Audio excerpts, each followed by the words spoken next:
Welcome back to Hoops Lounge with a show with less girlfriends than Lou Williams. My name is Marc Griffin, aka Montreal Mark. I'm joined by Justin Rowan, aka Cavs Canada, and also Sporting Phil Boileau. We're going to talk trade deadline, but first, we're going to talk about two guys head to head. I know, Justin, you've had this conversation a zillion times, so I'm going to go to Phil about this. Damian Lillard had a career night last night, 51 points, a pile of assists, pile of steals, 0 rebounds, 0 steals. How do you compare him to another young point guard, Kyrie Irving? Oof, I've heard this a few times, and you know what? I feel people are really torn on this. I get a lot of Kyrie supporters, and I think the supporters I hear for Lillard is a bit more that he integrates his team a bit more that he's maybe a leader. But in terms of overall talent, I think Kyrie tends to get the argument. Better ball handler, maybe more clutch because of the playoff shot Lillard hit. It's tough for me to say. I mean, I think I would, if you made me take a point guard, I would take Irving just because I think overall his ceiling is higher than Lillard's. I think Lillard, fantastic point guard, and nothing against him. Also, there's a bit of an age difference. It's not huge, but I always like taking the slightly younger point guard. And I also like, if anyone's been following me for a while, players that don't need athleticism as much. I think Kyrie has sneaky athleticism, but I don't think his game's predicated upon it. And I think his ability to play both fast and slow, 2 speeds to his game, shoot really well from 3, and break anyone down off the dribble, gives slight edge right there long term. If you made me pick for this year, I think I'd pick Lillard maybe next year as well, but I think that's where it kind of tops off. Yeah, and you know what? I do agree, especially this season. This season, I think Damian Lillard's been the better player. Kyrie coming off of the surgery, he hasn't been as good as he's been in the past. We'll see what happens, but you never know with guys coming off surgery. You can't really assume anything until you see it again.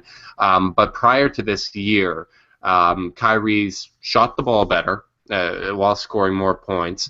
Better three-point shooter. He's about a 39% career three-point shooter to Damian's 36. Better defender, and he takes care of the ball. He doesn't turn the ball over as much as Lillard.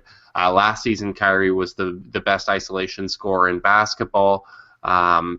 They're very similar games. The one thing you can say for Lillard, though, is he takes more three-point shots.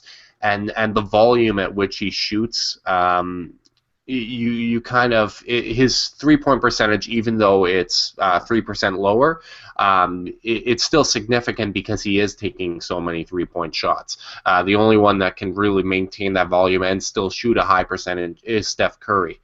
But when you look at it, Kyrie being a better ball handler, taking care of the ball, not turning it over, more efficient. I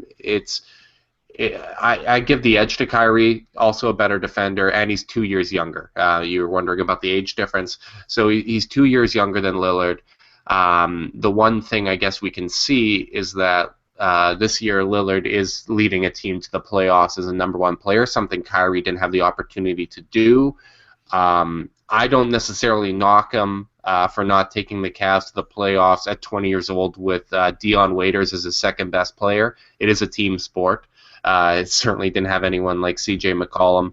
But Lillard's doing that now at 25 years old, so 5 years different there, which I think people need to keep in mind. But when it comes down to it, I think Lillard's having a breakout season, best season I've seen out of him. And until we see Kyrie get to that level, I'd give Lillard the nod this year. Phil, do you think Dame plays with the biggest chip on his shoulder in the league, not being an all-star this year, not being on the World Cup USA team? Do you think that kind of defines who he is as a player?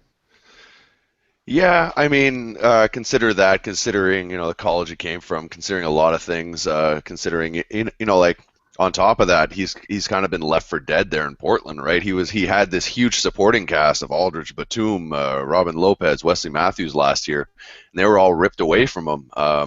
There are a lot of things like that. People counted out Portland from day one.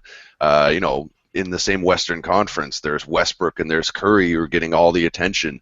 And for a guy putting up, I believe stats are something like 25-ish and 7 assists, I mean, it's tough to swallow, right? Like, if he was in the East, is he not arguably the East's best point guard right now? Well, statistic-wise, yeah. I mean, the arguments can happen all over the place, but I think he does play with a chip, and I think that's what fires him. He's incredibly talented for sure, but you know, it's not as of an obvious path to stardom and fame and fortune than with some of these other point guards he's having to go up against night to night. I personally like the chip. Like, I think that's something that I'm drawn to from a player. But at the same time, you mentioned him missing out on All-Star, missing out, not making the cut of Team USA. He didn't deserve to have either. Like, he had a great season this year, but there's nobody that I look at the Western Conference All-Stars, at least out of the guards, and say Lillard was better than that. He on a 500 team, in a weaker West, at least the bottom half of the West is weak. You look at Team USA, he's, for all of his strengths offensively, he is one of the worst defensive point guards in the NBA. And that's something that needs to be mentioned, and that's one of the reasons he didn't make it at Team USA, along with his turnovers and shooting poorly. So he has that chip. He's trying to prove people wrong. But at the same time, he hasn't. You can make the argument maybe 2 years ago when he missed the All-Star team that he deserved to go.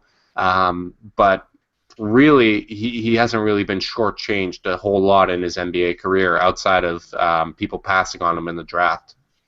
Interestingly enough, he made a phone call to Colangelo a couple weeks back because he wasn't on the initial 30-man roster to be on this summer's Rio Olympic team, and they kind of mended fences, and he was added to the roster as a 31st player, so he could potentially make that roster. And as Justin mentioned, I mean, Team USA is just stacked top to bottom, so it's going to be a tough road for him to get there, but with injuries, you never know what's going to happen. To wrap up on these two players, Phil, off the court, they both have quite interesting, let's say, brands. Which one do you give the edge?